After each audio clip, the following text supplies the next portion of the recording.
ఇచ్చిన మా ప్రియ పరలోకపు తండ్రి, మీ ఘనమైన నామానికి స్తోత్రములు చెల్లిస్తూ ఉన్నాం. అల్పులమైన మాకు ఈ జీవితాన్ని ప్రసాదించినందుకు స్తోత్రములు నాయన. ఈ దినాన మీ యొక్క మహత్తు కలిగినటువంటి దేవా, మహాజ్ఞానంలో మాధుర్యాన్ని మేము గ్రహిస్తూ, దేవా మీ ఆత్మలో పరవశిస్తూ చిరువచ్చిన నీ విడలను బట్టి స్తోత్రములు చెల్లిస్తూ ఉన్నాం. విత్తబడుతున్న వాక్యమును కూడా ఇదిగో నాయన వారి వినికిడిలో ద్వారా వెళ్ళి వారి జీవితాన్ని ఆశీర్వదించబడినట్లు కృప చూపించమని అడుగుతున్నాను. ఎంతో కాలంగా ఇదిగో సహవాసానికి దూరంగా ఉన్న ప్రియులందరితో కలిసి మొదటి వారంగా కూర్చొని మరలా వినగలిగేటువంటి కృపనిచ్చినందుకు వేవేల స్తోత్రములు చెల్లిస్తూ ఉన్నాను. ఇప్పుడు మాట్లాడనే ఉన్న నీ మాటలు నా నోట నుంచి బలీయముగా బలముగా మీ పాదసేవలో వాడుకొని దేవా వచ్చిన నీ బిడ్డల పట్ల ఆత్మకార్యమును జరిగించుకోమని యేసు నామమున ప్రార్థన అడుగుచున్నాను తండ్రి, ఆమేన్.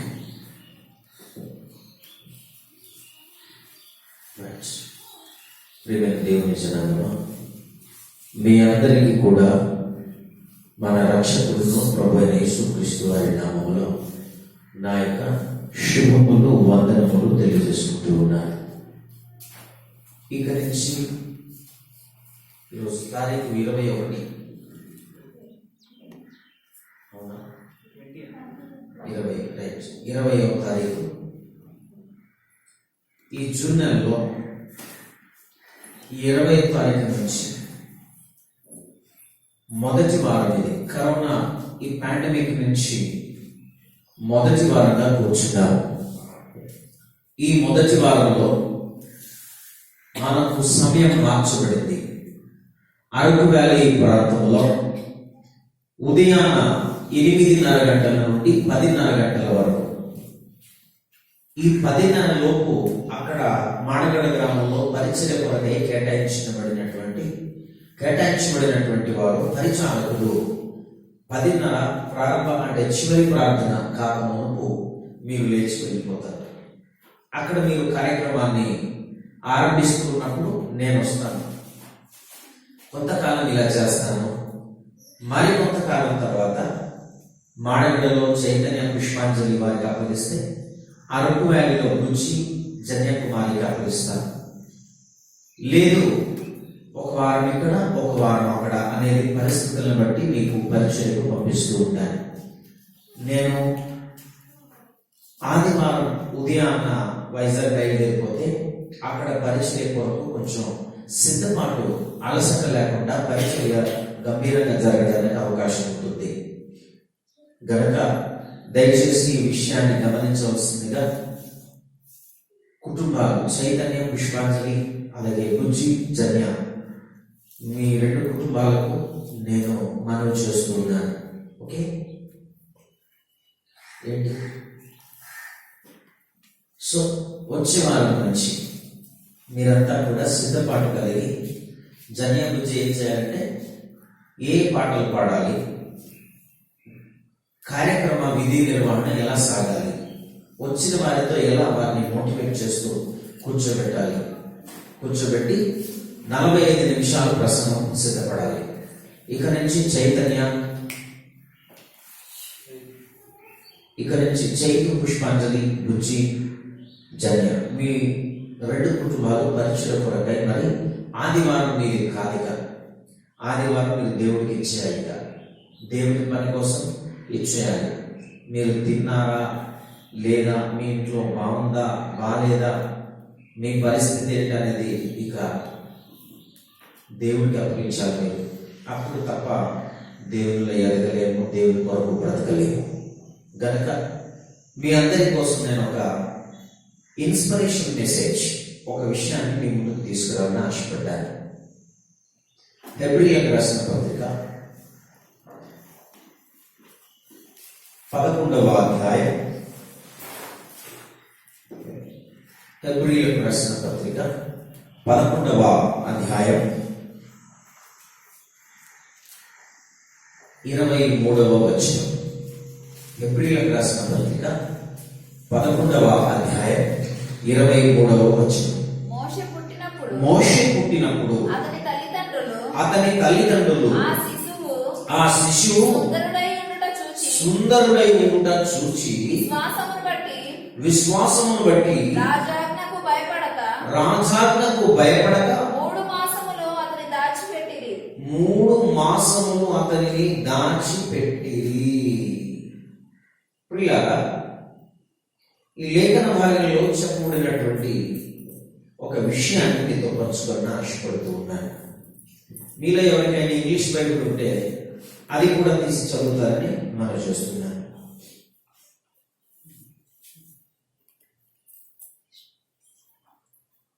హెబ్రీయులకు రాసిన పత్రిక 11వ అధ్యాయం 23వ వచనం చదవండి.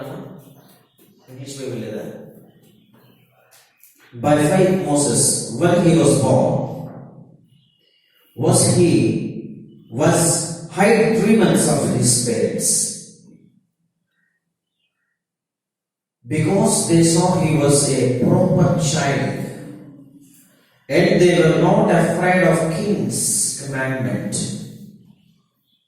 ఇక్కడ ఒక మంచి సందర్భం మీ ముందుకు తీసుకొస్తూ ఉన్నాను.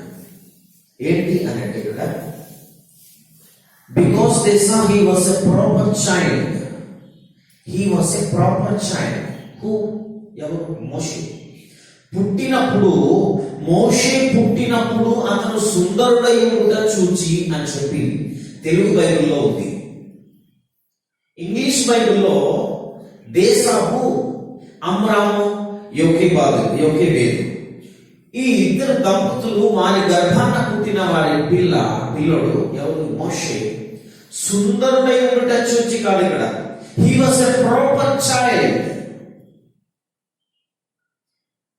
They saw he was a proper child.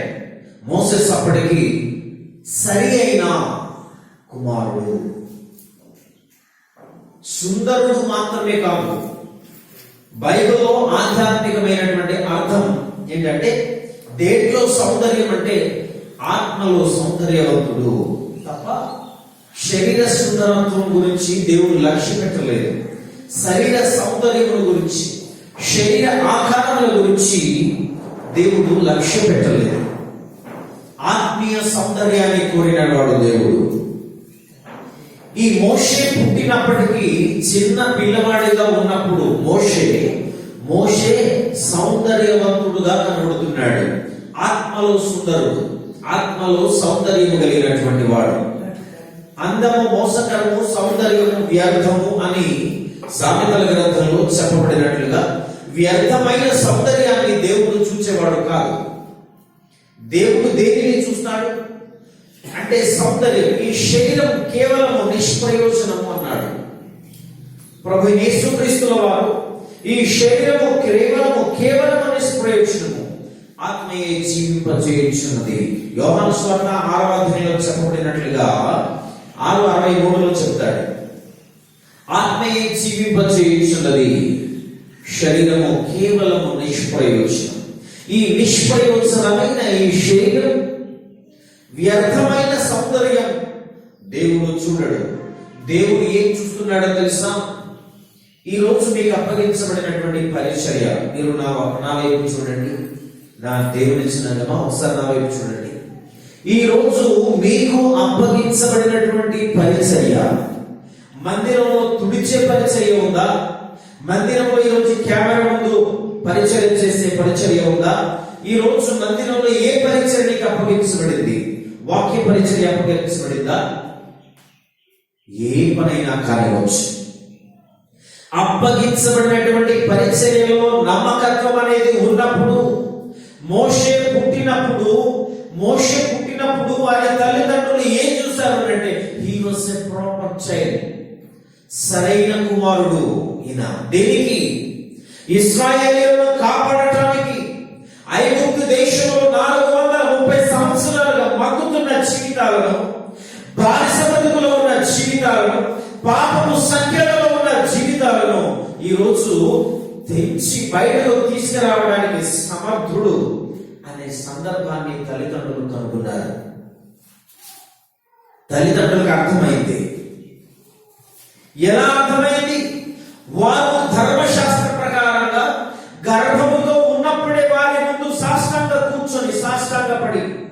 సాగిలపడి ప్రభు ధర్మశాస్త్రాన్ని తీస్తూ గర్భంలో ఉన్న శిష్యుడు కూడా వాక్యాన్ని వినిపించడం కోసం, వాక్యం వినడం కోసం ధర్మశాస్త్రమును బిగ్గరగా చదివి వినిపించేటువంటి వారు. అందుకనే ఎలిజబెతు జకర్యా మధ్య జరిగిన సందర్భం లూకాసు వార్త ఆ అధ్యాయంలో లూకాసు వార్త పుస్తకంలో స్వార్థ పుస్తకంలో జరిగిన సందర్భం ఏంటంటే, మరియా ఎలిజబెతు ఇంటి ద్వారమున గడప తొక్కగానే వందన వచనములు విన్నారు ఒకరినొకరు. వందన వచనం. మరియా ఎలిజబెతు అక్క వందనాల కాని అన్న వెంటనే గర్భములో ఉన్న యోహాను ఆనందముతో గంతులు వేస్తున్న సందర్భాలు మనం చూడగలం. అవునా? ఉందా? అది మీకు తెలుసా? లూకాసు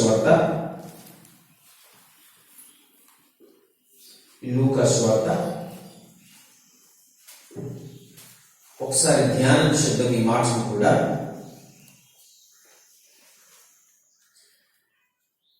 మొదటి అధ్యాయం, లూకాసు వార్త మొదటి అధ్యాయం 39వ వచనం నుంచి, ఆ దినములయందు ఆమె లేచి యూదా ప్రదేశంలోని కొండ సీమలో ఉన్న ఒక ఊరికి త్వరగా వెళ్ళి జకర్యా ఇంటిలో ప్రవేశించి. ఎవరు? మరియా. ఈ తల్లి లేచి యూదా ప్రదేశానికి వెళ్ళి జకర్యా వారి ఇంటికి వెళ్ళి ప్రవేశించింది. అక్కడ ఎలిసా అక్కయ్య గారు ఉన్నారన్నమాట. ఎలిజబెతు వందనము చేసెను. చూడండి, ఎలిజబెతుకు మరియా వెళ్ళి యేసుక్రీస్తు తల్లి వెళ్ళి ఎలిజబెతుకు వందనము చేసింది. అక్క వందనాలు అక్క అని అనగానే చూడండి, ఎలిజబెతు మరి యొక్క వందన వచనములు వినగానే ఆమె గర్భములో శిశువు గంతులు వేసెను. అంతటి ఎలిజబెతు పరిశుద్ధాత్మతో నిండుకున్నదై బిగ్గరగా ఇట్లనెను, స్త్రీలలో నీవు ఆశీర్వదించబడిన దానము, నీ గర్భం ఫలమును ఆశీర్వదింపబడును. నా ప్రభువు తల్లి నా యొద్దకు వచ్చుట నాకు ఎలాగో ప్రాప్తించును. ఇదిగో నీ శుభవచనము నా చెవిన పడగానే నా గర్భములోని శిశువు ఆనందముతో గంతులు వేసెను. అద్భుతమైన మాట అండి. ఎప్పుడైతే ఒకరినొకరు వందన వచనాలు వింటారో, గర్భంలో ఉన్న శిశువు చూడకపోవచ్చు, వినకపోవచ్చు, గమనించకపోవచ్చు అని మనం అనుకుంటున్నాం. కానీ ఎప్పుడైతే అక్క చెల్లి మరియా వచ్చి ఎలిజబెతుకు వందనాల కాని అనగానే ఎలిజబెతు గర్భంలో ఉన్న శిశువు ఆనందం. అంటే ఆనందం అంటే ఏంటో తెలుసా? తల్లి గర్భంలో ఉన్న పిల్లలకు ఆనందం అంటే ఏంటో తెలుసా? మరి ఈ సందర్భంలో ఆనందంతో ఎలా గంతులు వేసుకుంది? గర్భంలో ఉన్న బిడ్డ యేసయ్య వచ్చాడు అని చెప్పి శిష్యుడైన యోహాను చాలా సంబరపడ్డాడు. అవునా కదా? తల్లి కడుపులో ఉన్నప్పుడే ఆనందంతో గంతులు వేశాడు యోహాను. అంటే ఈ సందర్భం ఒకసారి చెప్తాను చూడండి. ఎందుకు అనంటే, గర్భముతో ఉన్నప్పుడే వారి ముందు కూర్చొని ధర్మశాస్త్రాన్ని బిగ్గరగా చదివి వినిపించేటువంటి వారు. పుట్టిన తర్వాత శిశువులు గొప్పవారు కావాలంటే, పుట్టిన తర్వాత పుట్టిన బిడ్డ దేవుని కొరకు బ్రతకాలంటే, గర్భముతో ఉన్నప్పటి నుంచే ధర్మశాస్త్ర వచనాలను వినిపించాలి. దేవుని వాక్యాన్ని వినిపిస్తూ ఉండాలి. దేవుని వాక్యాన్ని వినిపిస్తూ ఉన్నప్పుడు ఎలిజబెతు గర్భంలో ఉన్న శిష్యుడు బాప్తిస్మమిచ్చి యోహాను. ఈ యోహాను ఆనంద వచనము వినగానే ఆనందంతో గంతులు వేశాడు. నా ప్రభు తల్లి నా దగ్గరకు రావడం ఇది నాకు ప్రార్థించిన అనుకూలమైన సమయం. ఎప్పుడైతే దేవుని వాక్యం మీ దగ్గరకు వచ్చిందో, వాక్యం మీ దగ్గరకు వచ్చినప్పుడు ఇది దేవుడు మీకు అనుకూలించిన ప్రార్థించిన అనుకూలమైన సమయం, దేవుడు మీకు అనుగ్రహించిన అనుకూలమైన సమయం అని మీరు భావించాలి. ఎందుకంటే యేసు దేవుని వాక్యమై ఉన్నాడు, యేసు జీవమై ఉన్నాడు, పరలోకానికి మార్గమై ఉన్నాడు. కనుక ఆనంద వచనం వినగానే ఎలాగా బిడ్డ గర్భములో గంతులు వేస్తుందో అలాగునే ఇక్కడ హెబ్రీయులకు రాసిన పత్రిక 11వ అధ్యాయం 23. ఇప్పుడు ఎవరమంటే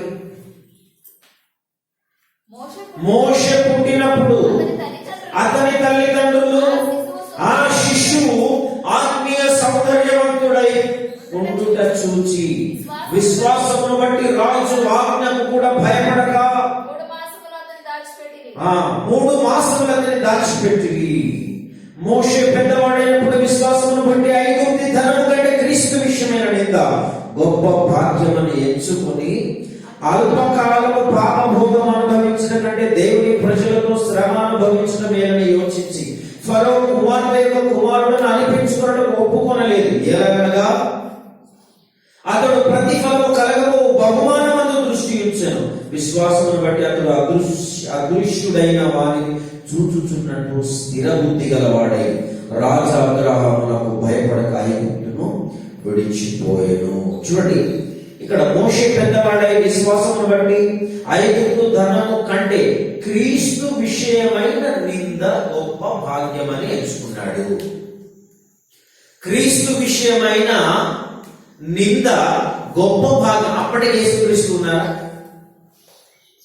అప్పటి యేసు ప్రభుల వారు ఉన్నారా? లేదే. మరి ఐగుప్తు యేసు ప్రభుల వారు ఎప్పుడు ఉంచారు? 2000 సంవత్సరాల క్రితం కానీ మరి ఎగరుకుంటాం. ఈ సందర్భం ఎప్పుడు జరిగింది అంటే ఐగుప్తీయులు విమోచించబడక మునుపు, ఐగుప్తి దేశంలో ఇశ్రాయేలు ప్రజలు విమోచించబడక మునుపే క్రీస్తు విషయమైన నింద గురించి ఆలోచించిన ఘనుడు మోషే. అంటే ఎంత ముందు చూపు కలిగిన వాడు ఆలోచించండి మీరు. అవునా? మీ భవిష్యత్తు మీకు తెలుసా? దేవుని పని చేసేటప్పుడు బాధ్యత భవిష్యత్తుని ఆలోచించినటువంటి వాడు మోషే. క్రీస్తు విషయమైన నింద అప్పటికి దేవుడే ఉన్నాడు. అప్పటికి క్రీస్తు ఉన్నా కూడా ఆత్మరూపిగానే ఉన్నాడు. ఆత్మరూపిగా ఉన్న యేసు క్రీస్తు విషయమైన నింద గొప్ప భాగ్యమని ఎంచుకున్నాడు అని అన్నాడు అంటే యేసు క్రీస్తు విషయమై ఎంతగా తీవ్రంగా ఆలోచించిన వాడు, భవిష్యత్ జ్ఞానం కలిగినటువంటి వాడు. పనిలో భవిష్యత్తు గురించి ఆలోచిస్తూ పనిచేయాలి. ఈ రోజు ఆరాధనకు వెళుతున్నామంటే ఆరాధనకు కావలసిన సామగ్రిని ఇదిగో శనివారం రోజు మీరు పూర్తి చేసుకోవాలి. నేను అదే చెప్తాను, నేర్పిస్తాను. నేర్పించే ఈ పనిలో టెక్నిక్, నైపుణ్యం, ఈ పనిలో ఏంటో తెలుసా? ముందుగా ప్రీ ప్లాన్డ్ గా వెళ్ళాలి. వ్యూహ ప్రకారంగా పని చేస్తేనే పనిలో విజయం సాధించగలరు. మీరు ఉద్యోగానికి కాల్ లెటర్ వచ్చిన వెంటనే రేపు ఉదయం 10 గంటలకు వైజాగ్ కలెక్టర్ ఆఫీస్ కలెక్టరేట్ కి వెళ్ళాలి అంటే మీరు ఎలా సిద్ధపడతారు? 60 ఏళ్ల ఈ జీవితం కోసం, పట్టెడు అన్నం పెట్టే ఈ జీవితం కోసమే రాత్రి నిద్రపోకుండా మీరు ఉదయాన్నే లేచి పరుగులు తీస్తారే. దేవుని పని అంటే అంత అశ్రద్ధ మీకు? అంత నిర్లక్ష్యమా? నో. దేవుని పని అంటే నిర్లక్ష్యం చూపించొద్దండి. మీ దగ్గర ఉన్న మీకు వచ్చే రాయితీలు కట్ అయిపోతాయి. జాగ్రత్త చెబుతున్నాను. నేను అనుభవిస్తున్నా కదా. ఆయన పని కోసం పరుగులు తీస్తున్నప్పుడు నా కోసం పనిచేసేవారు ముందు ఉంటారు. నా అవసరం ఏంటో దేవుడు ఎరిగా ముందు ఉంచి ఉంటాడు. కొన్ని సందర్భాల్లో నేను అనుభవించాలని, మీరు మీ జీవితంలో అనుభవించాలంటే, మీరు మీ జీవితం ప్రతిఫలం అనుభవించాలంటే, ఆశీర్వదించబడాలంటే ఇదిగో మీరు ప్రభు కొరకు ఆలోచించి పరుగులు తీయండి. పుట్టిన వెంటనే తల్లిదండ్రులకు అర్థమైంది. తల్లి ఎవరు అనుకుంటున్నారు? ఎవరు? యోకేబేదు. యోకేబేదు ఎవరు? లేవి వంశస్థురాలు. లేవీయులు ఎవరు? యాజకులు. మందిర పరిచర్య చేసేటువంటి వారు, దేవాలయ పరిచర్య చేసేటువంటి వారు యాజకులు. యాజక కుటుంబంలో నుంచి వచ్చిన ఒక మహిళ, ఒక స్త్రీమూర్తి యోకేబేదు. యోకేబేదు ఏం నేర్చుకున్నారంటే ధర్మశాస్త్రాన్ని అంతటిని కూడా పఠించింది. ఆవిడ పఠించినటువంటి ఒక గొప్ప స్త్రీ యోకేబేదు.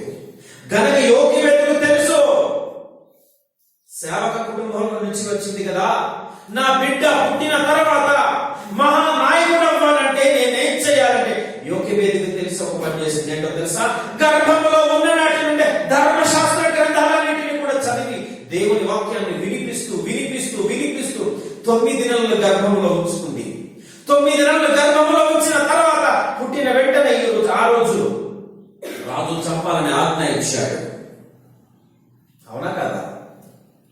చంపాలని ఆజ్ఞ బయలుదేరిన తర్వాత 3 నెలలు రాజు ఆజ్ఞకు కూడా భయపడకుండా దాచిపెట్టింది. దాచిపెట్టిన తర్వాత జమ్ము పెట్టిలో పెట్టి ప్రపంచానికి రాయబారిగా పంపించింది. నీ తల్లి నిన్ను కన్న నీ తల్లిదండ్రులు నిన్ను దేవుని కోసం బ్రతకడం కోసం నిన్ను రాయబారుగా పంపించారా? నీ కుటుంబం, నీతో ఉన్న నీ భార్య, నీ భర్త, నీ తల్లి, నీ తండ్రి, నీ అన్న, నీ తమ్ముడు, ఇదిగో దేవుని కోసం పరిగెత్తు. ఈ రోజు ఆదివారం దేవుని పని కొరకై నువ్వు ఎలా పరిగెట్టాలో తెలుసా? 3 నెలలు దాచబట్టబడిన వాడే, 3 నెలలు తల్లి గర్భంలో నుండి వచ్చిన తర్వాత 3 నెలలు శిక్షణ పొందాడు. ఎలా తను తాను కాపాడుకోవాలో తల్లి గర్భంలో, తల్లి ఒడిలో 3 నెలలు తల్లి అపారంగా ప్రేమించి ప్రార్థించి పంపించింది. 3 నెలల కన్నీటి ప్రార్థనతో ఇదిగో ప్రభువా నీ కుమారుడు కొన్ని లక్షలాది మందికి మహానాయకుడిగా తీర్చిదిద్దబోతున్నాడు. ఆ కుమారుడిని నేను ఇదిగో పంపిస్తున్నాను. ఎలా? గుర్రాలను ఎక్కించి పంపించడం లేదు ప్రభువా నీ సేవ కొరకు. ఎలా పంపిస్తున్నాను? నడిచి పంపించడం లేదు ప్రభువా, వాహనాలు ఎక్కి పంపించడం లేదు ప్రభువా, నది ప్రయాణం కూడా పంపిస్తున్నాను. తెలిసి తెలియని పసి కళ్ళు 3 నెలల వయసు తర్వాత ఒక్కడే ఒంటరి వాడే ఆ బోటు. మీరు అనుకోండి కాసేపు, అవునా? జమ్ము పెట్టే అతని పడవ, దేవుని కొరకు ప్రయాణం చేసిన ఒక పడవగా మలచబడిన జమ్ము పెట్టే. ఆ జమ్ము పెట్టెలో నుండి తన జీవితం ప్రారంభమైంది, తన ప్రయాణం ప్రారంభమైంది. ప్రభు కొరకు బ్రతికే ప్రయాణం. జమ్ము పెట్టెలో నుండి ప్రారంభించబడిన తన ప్రయాణం ఇశ్రాయేలు 430 సంవత్సరాలు బందీలో ఉన్నప్పుడు, బానిసలుగా ఉన్నప్పుడు వారిని బయటకు విమోచించడానికి ఒక మహానాయకుడిగా ఎదిగే ఒక శక్తి ఎప్పుడు వచ్చిందో తెలుసా? ఇన్ని పనులు చేయాలి దేవుడి కొరకు బ్రతకాలంటే. He was a proper child. ఇప్పుడు తల్లి తండ్రి తన కుమారుడైనటువంటి మోషేను చూసి దేవుడు చెప్పండి, ఇప్పుడు అందరినీ చూసి పంపించారా? ఏం చూసి పంపించారు? ఇశ్రాయేలును విమోచించే మహానాయకుడు వీడే. పుట్టిన వెంటనే తల్లిదండ్రులు కత్తి, ఇదిగోండి మా పిల్లలకు చేశారు. ఎవరు? మా బామర్ది, మా డేవిడ్ తన కూతురికి, తన తల్లి మరి హైందవురాలు కదా, చేసింది ఏంటంటే ఒక బంగారం, పుస్తకం, పెన్ను, కత్తి, ఏ బువ్వ, పాల బువ్వ, పరమాన్నం, ఒక బైబిల్ పెడితే వీడియో కూడా తీసి నాకు పెట్టారండి. ముందు పిల్లలు ఏది పట్టుకుంటే అలా తయారవుతారని చెప్పి హైందవుల నమ్మకం. అది మూఢ నమ్మకం అంటారు దాన్ని, మూర్ఖత్వపు నమ్మకాలు. నేను వీడియో చూసాను, నా భార్య చూసి మేమంతా చూసి బాధపడ్డాం. అయ్యో ఇంకా వీళ్ళు ఇలాగే ఉన్నారా చూసి, అబ్బాయి నా మనవరాలు, నా కోడలు, నా మనవరాలు, నా కోడలు అని చెప్పి సంబరపడిపోవడం కాదు. అలాంటి మూఢ భక్తి నుండి వారిని బయటకు తీసుకురావాలి. ఎంతమంది దేవుడి కోసం ఆలోచిస్తున్నారో తెలియదు. మీకు దేవుడిచ్చిన జీవితం, దేవుడిచ్చిన ఊపిరి, ఎంతో మంది ఈ రోజు మందిరం చూడలేకపోయిపోయారు, కాలగర్భంలో కలిసిపోయారు, కరోనా కాటుకు బలైపోయిన వారు ఎంతో మంది ఉన్నారు. శేషించిన నీవు నేను అదృష్టవంతులం, దేవుని కోసం బ్రతకవలసిన వారు. నీ వల్ల దేవుని పని జరుగుతుంది కనుక నిన్ను దేవుడు బ్రతికించి ఉంచాడు. నీకు కరోనా వచ్చిన ఎందుకు కాపాడాడో తెలుసా? నీకు కష్టం వచ్చిన ఎందుకు ఆదుకున్నాడో తెలుసా? నీకు బాధ వచ్చిన ఎందుకు దేవుడు ఆదుకున్నాడో తెలుసా? ఆయన పని కోసం నువ్వు బ్రతుకుతావని, ఆయన పని కోసం నువ్వు బ్రతుకుతావని. బ్రతికే నీవు ఈ లోకమును అనుభవించే హక్కు, అర్హత నీకుంది. దేవుని కోసం బ్రతకకపోతే ఈ లోకాన్ని అనుభవించే హక్కు నీకు లేదు. దేవుని కోసం బ్రతకాలండి. చూసారా, ఈ ఒక్క వచన ధ్యానంలో ఎంత మర్మ గర్భితమైన సంగతులు దాకా ఉన్నాయో చూసారా? ఈ ఒక్క వచనంలో ఆలోచించండి ప్రియులారా, ఆలోచించండి ఒకసారి. నీవు దేవుని కోసం ఎలా బ్రతుకుతావు? ఇంకా పిల్లలు కనలేదు కదా మీరు కొంతమంది, చూడండి చెప్తాను మీకోసం. బుజ్జి చెప్తాను వినండి. ఎప్పుడైతే మీరు దేవుని సంకల్పాన్ని నెరవేర్చడానికి పిల్లలు కనాలని అనుకుంటారో, దేవుని సంకల్పం నెరవేర్చడానికి దేవునికి అవసరమైన పిల్లలు కనాలనుకుంటారో, గర్భంలో నుండి దేవుని కోసం ట్రైనింగ్ ఇవ్వండి. ఒక సినిమాలో తీసాడంటే ఒక రచయిత, ఏదో ఎవరు తన పేరు, కడుపులో నుండి ఇలా ఏంటది సెల్యూట్ చేస్తాడు కదా, ఏంటది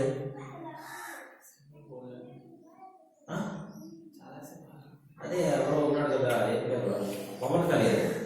ఏం పులి అది? కడుపులో నుంచి మిలిటరీ అటాడు. ఆ సన్నివేశం రచయితకి ఎలా వచ్చిందో తెలుసా మీకు?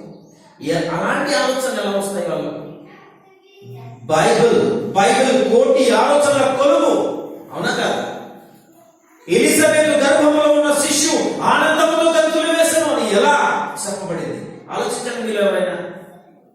దిస్ ఇస్ ద బైబిల్ ఎంత గొప్పదో ఆలోచించండి. రాసే రచయితలు కూడా ఎక్కడ నుండి వారు ఆలోచన తీసుకుంటారో తెలుసా? డిస్కవరీ మ్యాగజైన్, నేషనల్ మ్యాగజైన్ డిస్కవరీలో కోటి ఆలోచనల కొలువు అని చెప్పి రాసి ఉంటుంది. నో, తప్పది. కోటి ఆలోచనల కొలువు మ్యాగజైన్ డిస్కవరీ మ్యాగజైన్ కాదు, జీవ గ్రంథమైన బైబిల్. తల్లి గర్భంలో ఉన్న నాటి నుండి దేవుని కొరకు బ్రతికే ఒక యోహాను ఆనందంతో గంతులు వేశాడు. లెఫ్ట్ రైట్ అని ప్రారంభించాడు. ఈ అడుగు నాన్న దేవుని కోసం అడుగు వేయాలి, మొదటి అడుగు. ఈ రెండవ అడుగు ఇదిగో పని కోసం అడుగు వేయాలి నాన్న. యోహాను అలాగే అడుగు వేసి యేసు క్రీస్తుకు బాప్తిస్మం ఇచ్చి ఎంతో మందిని ముష్కరులైనటువంటి జనముల మధ్య దేవుని మహాజ్ఞానాన్ని ప్రకటించిన మహాయోగుడు, పౌరుషం కలిగినటువంటి ఒక శిష్యుడిగా బ్రతికాడు. మరి మోషే ఎవరనుకుంటున్నారు మీరు? నీటిలో నుండి తీయబడిన వాడు అని చెప్పి ఈజీగా చెప్పేస్తాం. నీ బిడ్డకు ఒక చిన్న జబ్బు పెట్టి నువ్వు తయారు చేసుకెళ్ళి బంగాళాఖాతంలో వదిలి చూడు, ఏమంటావు? ఎందుకు అక్కడి నుంచి పడిపోతే కాపాడిన తర్వాత నువ్వేమంటావు? ఇది పునర్జన్మ, నీకు దేవుడు రెండో జన్మనిచ్చాడు నాన్న, నీకేమైనా అయితే నేను తట్టుకోలేనంటావు, అవునా కదా? మర్మగర్భితమైన మాట. మోషే జమ్ము పడవల గుండా తన జీవిత ప్రయాణం ప్రారంభించాడు. ఏ వయసులో తెలుసా? ఊహలు తెలియని వయసులో, మాట లేని వయసులో, అవునా?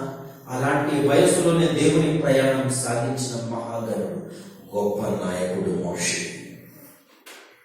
నీటిలో నుండి తీయబడిన వాడు కాదు, నీటిలో నుండి పుట్టినవాడు, నీటిలో పుట్టినవాడు, అవునా కాదా? చావులో నుండి బ్రతికినవాడు. ఏ పెట్టె మునిగిపోతే నది అక్కడ మెల్లగా ప్రవహించేది కాదు, అవునా కాదా? నైలు నది అతి వేగంగా భయంకరంగా ప్రవహిస్తున్నటువంటి నదుల్లో ఒక నది అది. ఆ నది గుండా ప్రయాణం చేస్తున్నప్పుడు ఒకసారి ఆ జమ్ము పెట్టి తిరగబడిపోయి ఉంటే పరిస్థితి ఏంటి? ఆలోచించండి ఒకసారి, అవునా? అంటే దేవుని కోసం పుట్టినవాడు. నీవు నీటిలో ఉన్న చనిపోవు, నువ్వు ప్రమాదంలో ఉన్న మరణించవు, నిన్ను రోగం కబలించిన మరణించవు, సమస్తాన్ని నువ్వు జయించి మీదకి లేచి దేవుని కోసం పరిగెట్టాలి, దేవుని కోసం బ్రతకాలి. ఒక మోషే దేవుని కోసం బ్రతుకుటలో ఎంతగా తహతలాడాడో, తన తల్లిదండ్రులు వెనకుడి ఎంతగా ప్రోత్సహించారు చూడండి. దేవుని కోసం బ్రతికే వాడికి తల్లిదండ్రులు ప్రోత్సాహం ఉండాలి, దేవుని కోసం బ్రతికే వారికి అన్న తమ్ముళ్ళ ప్రోత్సాహం ఉండాలి, దేవుని కోసం బ్రతికే వారికి కుటుంబం ప్రోత్సాహం ఉండాలి, దేవుని పని చేసేవాడికి సంఘం ప్రోత్సాహం ఉండాలి, సేవకుడికి ఎవరి ప్రోత్సాహం ఉండాలి తెలుసా? సంఘ బిడ్డలైన మీ అందరి ప్రోత్సాహం ఉండాలి. అప్పుడే దేవుని కోసం ఒక రగిలే, ఒక అగ్ని జ్వాలగా దేవుని కోసం బ్రతకగలరు. ఎలాంటి మాటలు చెప్పి మిమ్మల్ని ఆత్మలో మండించాలి చెప్పండి? ఎటువంటి మాటలు చెప్పి మిమ్మల్ని పట్టుకోవాలి చెప్పండి? ఏ మందిరంలో 3 రకాల మనుషులు ఉంటారు. నంబర్ 1 ఏ, నంబర్ 2 బి, నంబర్ 3 సి. ఏ రకం ఏంటారంటే చెప్తే చక్కగా వింటారు, పని చేస్తారు. రకం బి చెప్తే వినరు, పని చేయరు. నంబర్ సి ఏంటో తెలుసా? ఎవరు నాకు గోడకో చెప్తున్నారని అనుకుంటారు. అలా అస్సలు దేవుని కోసం పట్టించుకోరు, దేవుని కోసం బతకరు. దీంట్లో నువ్వు ఏనా, బీనా, సీనా? చాయిస్. దేవుడు ఇచ్చిన అవకాశాన్ని వినియోగించుకుందాం, ప్రభు కొరకు బ్రతుకుదాం, దేవుని కొరకు బ్రతికి అవకాశం దేవుడు ఇచ్చినప్పుడు తీసుకుందాం. ఈ అవకాశాన్ని ఎవరైతే చేత పునికి పుచ్చుకొని బ్రతుకుతారో మీరు గొప్పవారు, మహానాయకులు అవుతారు. మీలో కొంతమంది నేను చెబుతున్నాను, దేవుడు ఇచ్చిన అవకాశాన్ని మీరు పట్టుకున్నారా, దేవుడు మిమ్మల్ని బహుగా ఆశీర్వదిస్తారు. మీరు ఏనాడు ఎక్కలేని కొండలు ఎక్కుతారు, మీరు ఏనాడు ఆకాశాన్ని ఛేదించి మహాపర్వతం పైన దేవుని సభాపర్వతంపై కూర్చొని ఘనపరచబడతారు. ఇది నా మాట. కళ్ళు మూసుకొని ప్రార్థన చేద్దాం. మమ్మల్ని మిక్కిలిగా ప్రేమించిన మా ప్రియ పరలోకపు తండ్రి, మీరు మా కోసం రాయించిన మీ యొక్క మాటలను మేము ఆలోచించాము నాయన. ఈ మాటలు మమ్మల్ని ఉజ్జీవింపచేసేదై, దేవుని కొరకు బ్రతికని వారిని బ్రతికించేదై ఉన్నట్టుగా ఈ ఆత్మలో, మీ మాటలలో ఈ ఆత్మ జీవము మాలో ప్రసరింపచేసి మమ్మల్ని నీ కోసం బ్రతికించుకోవడమని తదుపరి కార్యక్రమాలంతా నీ చేతికి సమర్పిస్తూ యేసు నామమున ప్రార్థన అడుగుచున్నాను తండ్రి. ఆమేన్.